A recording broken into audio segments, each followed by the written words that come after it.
Question number 1. How often can I give my dog a rabbit ear? He loves them. Well, thank you so much for the question. And rabbit ears are one of those superfoods. They are incredibly cheap and they are wonderful for dogs. We have different things when it comes to rabbit ears.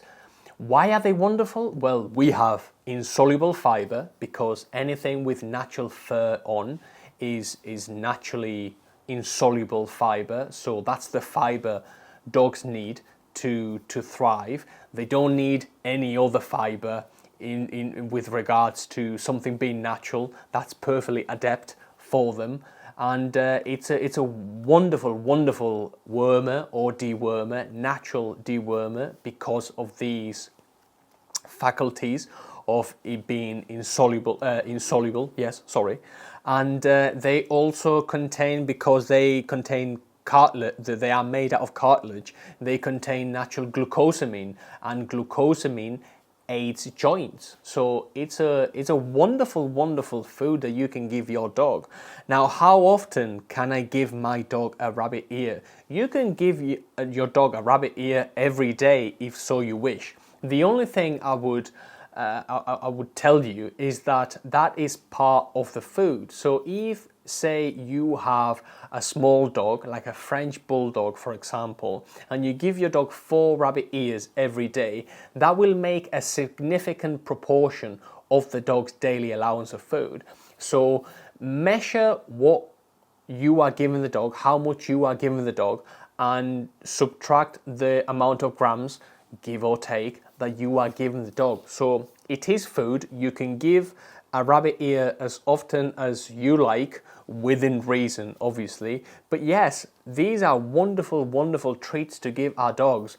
Something that hasn't been touched, something that hasn't been processed. It's single protein, it's rabbit. You know what you're giving the dog because the fur is still on. It's great. I love it. Yeah, how often can I give my dog a rabbit ear? That's one of the best things you can give a dog. Thank you for the question. Best food for a 11-year-old Schnauzer. Well, Schnauzers and miniature Schnauzers tend to be prone to diabetes or pancreatitis, or they tend to have a hard time for whatever reason. And it's a delicate breed. And as with any dog, you should look out for a food that's high in meat content and low in carbohydrates, and high in low glycemic carbohydrates. So find a food where the protein is quite high and the carbohydrate content is quite low if you are going for a kibble. If you feed your dog raw, the decision will be, do I go for an 80-10-10 pure without any veg, or do I choose a food with veg? In any case, yeah, high meat content, low glycemic carbohydrates if you are going for a kibble. For a Schnauzer, we want to look for something with highly digestible protein, so I wouldn't recommend something hard for your dog to digest. So if we look at beef or lamb, those tend to be richer, full of minerals and wonderful foods and wonderful sources of protein, but they're not as light as chicken, or they are not as light as sea bass or ostrich, for example. Those tend to be more easily digestible. So if you have a dog which you know it's a bit more prone to having certain health issues, try to keep the carbohydrates low so the pancreas and the kidneys and the liver aren't having to break down too many carbohydrates, and keep the protein highly digestible. Chicken is a wonderful source of protein. It's highly digestible, it's highly palatable. Yeah, can't go wrong.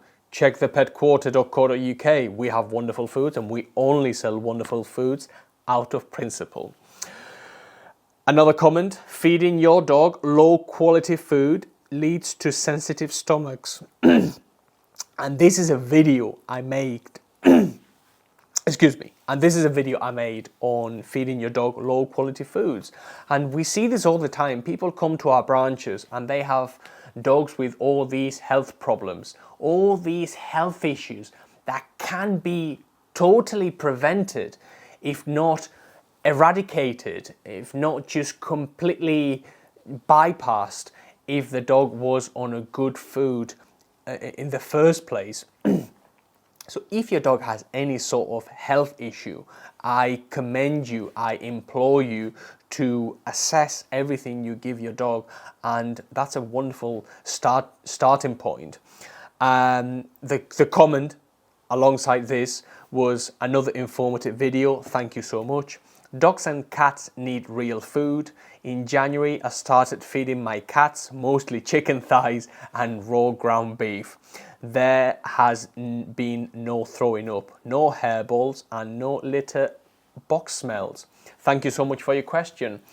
We like to say that there are two camps in the pet food industry. And it's mainly by manufacturers, by the way. It's not by the people. People can be tribal, but people can be flexible, especially when you show them and when you tell them about the different camps. And we say that in terms of manufacturers for dog and cat food, there's the camp of wheat, the rice, the barley, the meat and animal derivatives, the animal fats, and all the subpar ingredients that should not be in pet food. And then we have the camp of freshly prepared free-range chicken, the dried lamb, the raw venison, the organic butternut squash, the organic apples, the raw liver, the green beef tripe. And this second camp, in our opinion, is a lot more biologically appropriate than the rice, than the wheat, than the barley, than any of these other ingredients. So you decide what you want to feed your dog or cat, and there's no hard feelings.